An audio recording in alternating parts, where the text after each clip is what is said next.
नमस्कार, मैं हूं आंचल मित्तल और आप देख रहे हैं तेज तर्रार।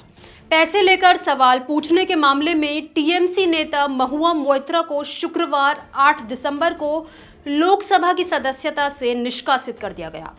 संसदीय कार्य मंत्री प्रहलाद जोशी की ओर से प्रस्ताव पेश किए जाने के बाद करीब आधा घंटे सदन में उस पर चर्चा हुई और फिर उसे ध्वनिमत से मंजूरी दे दी गई।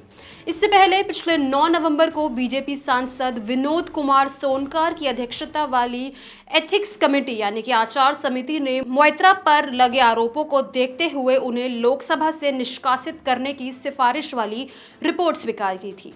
जिस मामले को लेकर महुआ मोइत्रा को लोकसभा की सदस्यता से निष्कासित किया गया है, उसकी शुरुआत बीजेपी सांसद निशिकांत दुबे की ओर से लगाए गए आरोपों से हुई थी। दोनों नेताओं के बीच विवाद की टाइमलाइन से ये पता चलता है कि महुआ मोइत्रा ने निशिकांत दुबे और दुबे ने मोइत्रा के खिलाफ मोर्चा खोल रखा था। आखिर क्या था पूरा मामला, आइए जानते हैं। इस साल 10 मार्च को महुआ मोइत्रा ने बीजेपी सांसद निशिकांत दुबे पर फर्जी डिग्री का आरोप लगाया था। निशिकांत दुबे ने फरवरी 2021 में संसद में न्यायपालिका पर की गई टिप्पणी पर महुआ मोइत्रा के खिलाफ कार्रवाई करने की मांग की थी। वहीं 28 जुलाई 2021 को आईटी मंत्रालय से जुड़ी संसद की स्थायी समिति ने बैठक में निशिकांत दुबे ने आरोप लगाया था कि महुआ मोइत्रा ने उनको बिहारी गुंडा कहा था। निशिकांत दुबे ने अक्टूबर में महुआ मोइत्रा पर संसद में सवाल पूछने के लिए रिश्वत लेने का सनसनीखेज आरोप लगाया। उन्होंने 15 अक्टूबर को लोकसभा अध्यक्ष ओम बिरला को ये पत्र लिखा कि दुबे ने मामले में जांच समिति गठन करने और मोइत्रा को सदन से तत्काल निलंबित करने की मांग भी की। जयानंद के एक पत्र के आधार पर आरोप लगाए थे जो उन्हें प्राप्त हुआ। दावा किया गया था कि मोइत्रा और रियल एस्टेट समूह हिरनदानी समूह के सीईओ और कारोबारी दर्शन हिरनदानी के बीच रिश्वत का आदान प्रदान के सबूत मिले हैं।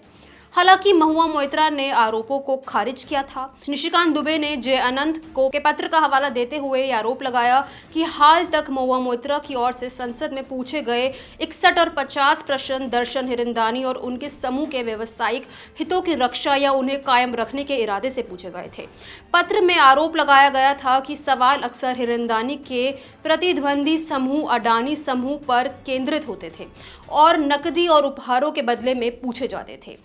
उनका ये दावा था कि मोइत्रा ने पिछले कुछ वर्षों में प्रधानमंत्री नरेंद्र मोदी और केंद्रीय गृह मंत्री अमित शाह पर जोरदार निशाना साधा है। ये अक्सर अडानी समूह के संदर्भ देती थी ताकि ये धारणा दिखाई दे कि वो सरकार की आलोचना करती है, लेकिन ऐसा शायद उनके गुप्त आपराधिक ऑपरेशन के खिलाफ कवर पाने के इरादे से किया गया था। इसी के साथ पत्र में ये भी कहा गया था कि जब 14वीं लोकसभा के दौरान 12 दिसंबर 2005 को भी ऐसा हुआ तो तब तत्कालीन अध्यक्ष ने तुरंत 12 दिसंबर 2005 के एक जांच समिति गठित करके उसके बाद 23 दिसंबर 2005 को 10 सदस्यों को लोकसभा की सदस्यता से निष्कासित कर दिया गया था। अब जिस तरीके से महुआ मोइत्रा के ऊपर आरोप लगाए जा रहे हैं, उन्हें लोकसभा से निष्कासित कर दिया गया है। उसके बाद महुआ मोइत्रा ने मीडिया में बाइट्स देते हुए काफ़ी कुछ कहा और उनका ये कहना था कि वो सभी आरोप झूठे हैं। भाजपा या फिर जो भी मंत्री है उनके पास उनके खिलाफ कोई भी सबूत नहीं है। इसके अलावा ये भी बात की गई थी कि महुआ मोइत्रा ने किसी अन्य देश में जाकर लोकसभा के पोर्टल में लॉगिन किया है। अब उन पे ये आरोप लगाया गया है कि उन्होंने अपनी लॉगिन आईडी और पासवर्ड तक शेयर किया था। अब इस सब मामले के कारण महुआ मोइत्रा को पार्लियामेंट से निष्कासित कर दिया गया है। अब इस पूरे मामले को लेकर आपकी क्या कुछ राय है, हमारे साथ कॉमेंट बॉक्स में ज़रूर शेयर करें। इसी के साथ तेज तर्रार के साथ बने रहें। अगर आपको हमारी ये वीडियो पसंद आई हो तो इसे लाइक एंड शेयर करना बिल्कुल न भूलें।